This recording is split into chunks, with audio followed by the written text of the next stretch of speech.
Thank you. So, hi everyone. Thanks for your time today, and also for your interest in learning about digital twins in networking. So, my name is Julia. I am technical marketing engineer for the Cisco cross-border automation solution. And so what we are going to talk about and also see a demonstration is about what is the behavior of the digital twins in networking, and especially in a multi-vendor environment, which is very important.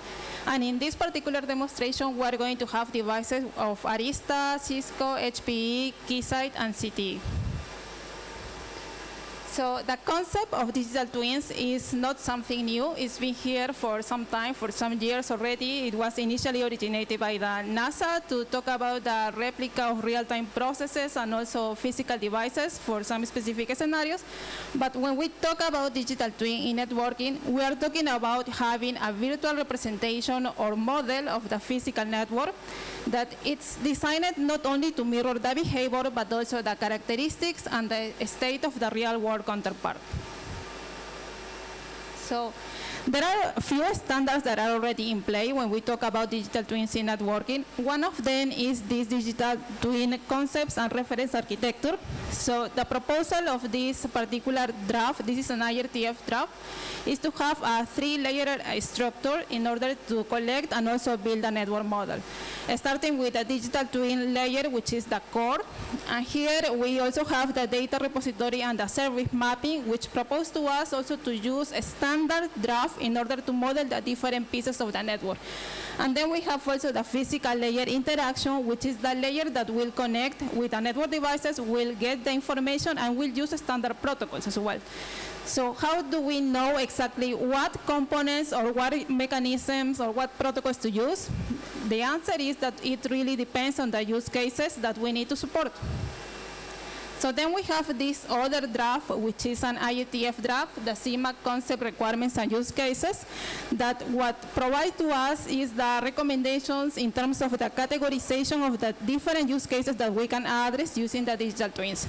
So for example, here we have the use cases in network information and discovery. We have use cases in network operation and assurance.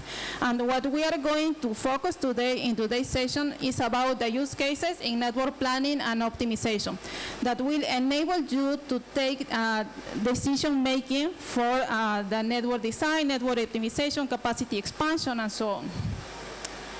So in this case, what we're going to use from the controller point of view is the Cisco cross-border automation, and we will run this simulating what-if scenarios in the context of the network planning and optimization scenarios, where, for example, we should be able to predict what the link utilization would be in case of failures. We should be able also to predict if there would be any congestion based on some specific forecasting of traffic. We should be able to analyze as well what the worst-case utilization would be if new links or new nodes were added, or, for example, if changes in the topology were applied.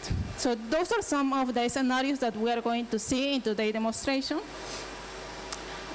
This is the topology that we are going to use, a multi-vendor topology. And for the collection and also the visualization of the real-time topology, we are going to use our Cisco cross-border network controller. And then for the execution of the simulation scenarios, we are going to use our Cisco cross-border planning. So now let me switch my screen here and go to the demonstration. Okay. So this is our Cisco network controller. Here you can see all the different devices. In this case, this is a multi-vendor network, right? So here we have the nodes, the links, connections, and if we enter into each of those links, we will have also the corresponding attributes for all the topology. This is all collected using standard protocols, in this case BGP link states, and also for the traffic collection, we use telemetry, and when telemetry is not available, we also use SNMP. So now, if we go to the cross-border planning side, we can see exactly the digital twin. This is the representation of the same network. And in this case, we can also model some traffic that is traversing this network that will be represented in the form of demands. We can see in this case that we have some demands between the two Cisco boxes that are going through the CTE box. And also we can see the corresponding simulated utilization. So because in this simulated utilization, what we actually have is this red link that is representing a utilization of 80%. It means that we already have some congestion in this network, right? So we as network operators, we would like to see how we can optimize this network. And this is actually one of the advantages of having the digital twin network, because we can apply all the redesign, all the reoptimization in this digital twin, and then validate exactly what would happen in the real world network. So from this tool, we can execute, for example, this metric optimization tool, and then we will ask to the tool that we want to maintain the utilization of our interfaces below 60%. And then we will ask also to consider failure scenarios. So for example, I will ask to consider link failures across all the network. And then in the case of failures, I will ask to the tool to maintain the utilization below 80%. So then we can also select if we want the tool to allow the changes in all the metrics in the network, or maybe only in a subset of interfaces. So in this case, I will select, for example, to only allow the changes in the interfaces that belong to Cisco devices and also to HP.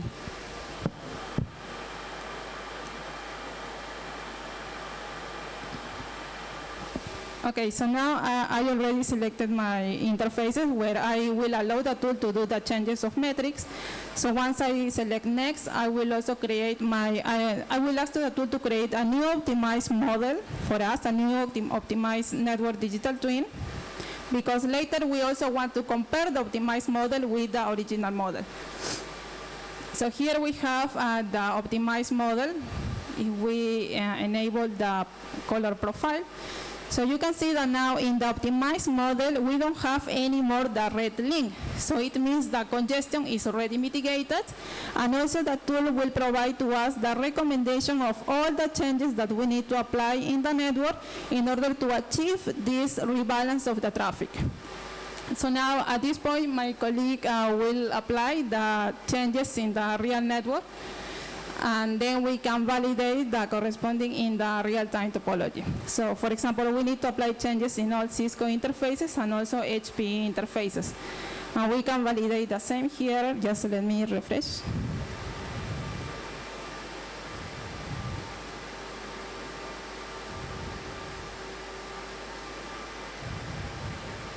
Okay, so now you can see the recommendations are already applied. So initially all the metrics that were set to 10, now you can see that the corresponding metrics are applied, and in this topology, which is the real-time topology, we can see how updates are very fast here because all the information is received using BGP link state.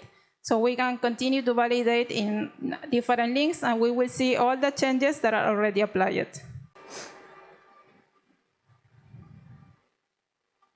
So unfortunately, in the real-time topology, we don't have traffic generator this time because there were some issues, and these are also the risk of the real-time demonstrations.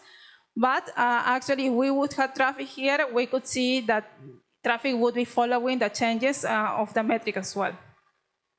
So now for the second scenario, what I wanted to show here is that we can not only change metrics or maybe execute some failures in the network, but we can also simulate the redesign of the network. So for example, if we want to add new nodes here,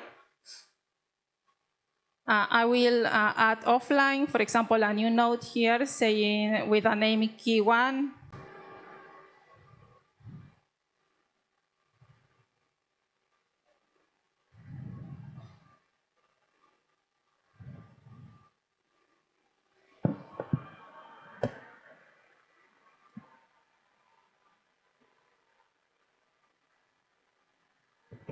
Okay, so you can see how easy we can modify the digital twin network in this case. I will add also another node, which will be key 2.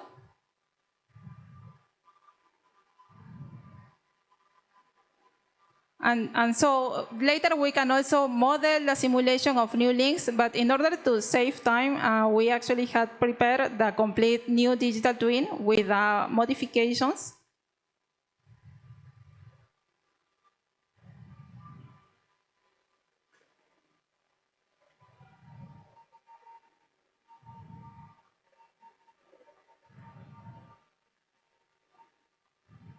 Okay, so here you can see this is the modified topology. So just compare the difference with the original topology. In the original topology, this is how it was looking.